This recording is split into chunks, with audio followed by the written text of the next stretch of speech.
আসসালামু আলাইকুম বন্ধুরা, Redmi Note 9 সিরিজ চায়নাতে অলরেডি লঞ্চ হয়ে গিয়েছে এবং Redmi Note 9 নিয়ে আমাদের মনে অনেক বেশি কনফিউশন রয়েছে।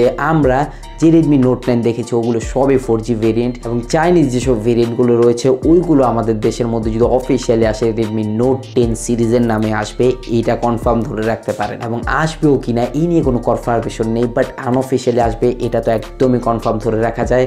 এবং Redmi Note 9 Proর মধ্যে 108 মেগাপিক্সেল ক্যামেরা, স্ন্যাপড্রাগন 750G সহ যে একটা প্যাকেজ তারা সেট করেছে যে প্রাইস পয়েন্টের মধ্যে, ও নিয়ে একটা ডিটেলস ভিডিও অলরেডি আমাদের চ্যানেলের মধ্যে আপলোড হয়ে গিয়েছে। না দেখে থাকলে উপরে আই কার্ডে ট্যাপ করে অবভিয়াসলি দেখে আসতে পারেন।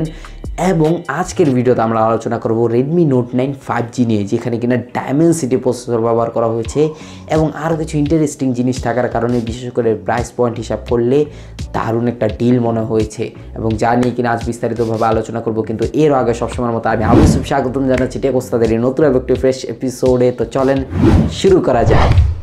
শুরুতেই যদি আলোচনা করি এর কিছু কি স্পেসিফিকেশন নিয়ে, যেখানে কিনা 6.53 ইঞ্চেসের একটা FHD প্লাসের IPS LCD প্যানেল থাকছে, যেটাই কিনা থাকার কথা এই বাজেটের মধ্যে অ্যামোলেড বা Redmi Note সিরিজের মধ্যে কখনোই অ্যামোলেড আমরা দেখিনি। এবং রেগুলার 48 মেগাপিক্সেলের ট্রিপল ক্যামেরা সেট আপ থাকছে 48+8+2 এবং তার পাশাপাশি 13 মেগাপিক্সেলের একটা সেলফি ক্যামেরা, 5000 mAh এর ব্যাটারি।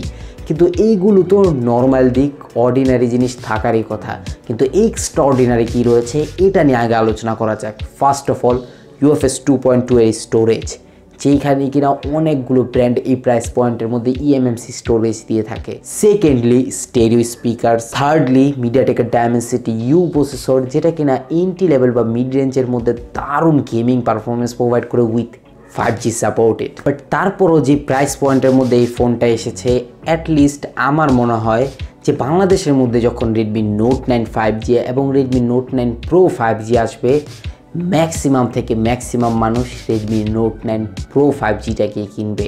কারণ স্ন্যাপড্রাগনের প্রসেসরের প্রতি ফার্স্ট অফ অল আমাদের অনেক বেশি পরিমাণ দুর্বলতা রয়েছে, একটু হলেও এটা মানতেই হবে।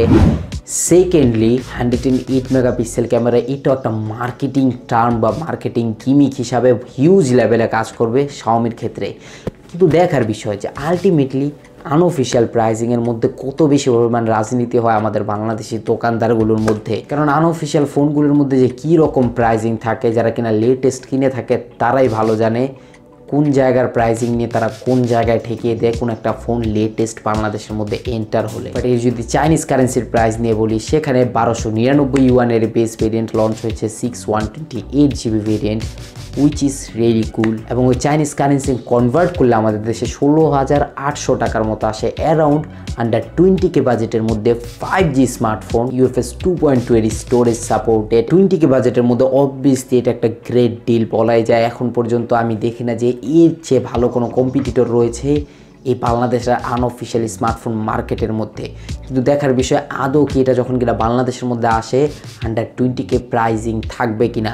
কারণ গেমার্স তো অনেকেই মনে করছে যে মিডিয়াটেকের প্রসেসর থাকার কারণে এই ফোনটা ভালো হবে না, কিন্তু এই নিয়ে আর ডিটেলসে বলার মতো কিছুই নেই। আমরা এই মডার্ন টেকের প্রসেসর কিংবা স্ন্যাপড্রাগনের প্রসেসর নিয়ে এখন পর্যন্ত অনেকবার ভিডিওতে বলেছি, এই সময় এসে মিডিয়াটেকের প্রসেসরকে একদম তুচ্ছ বলে ফেলে দেওয়ার মতো কোনো বিষয় না। যেখানে কিনা মিডিয়াটেক তাদের Dimensity সিরিজের মধ্যে অসাধারণ লেভেলের কাজ করে যাচ্ছে, এটা আমরা সকলেই দেখতে পাচ্ছি।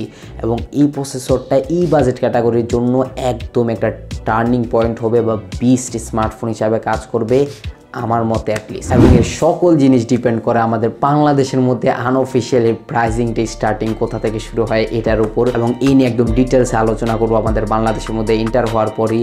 তার জন্য রিকোয়েস্ট করবো নিচে সাবস্ক্রাইব বাটনটা যদি এখন পর্যন্ত লাল থাকে এক ক্লিকে কালো করে বেল আইকনে অল করে দিন, তাহলে ওই সকল ধরনের ভিডিও নোটিফিকেশন সবার আগে আপনি পেয়ে যাবেন যখন আমরা ভিডিওস আপলোড করবো। I'll catch you guys in the next video. আল্লাহ হাফেজ।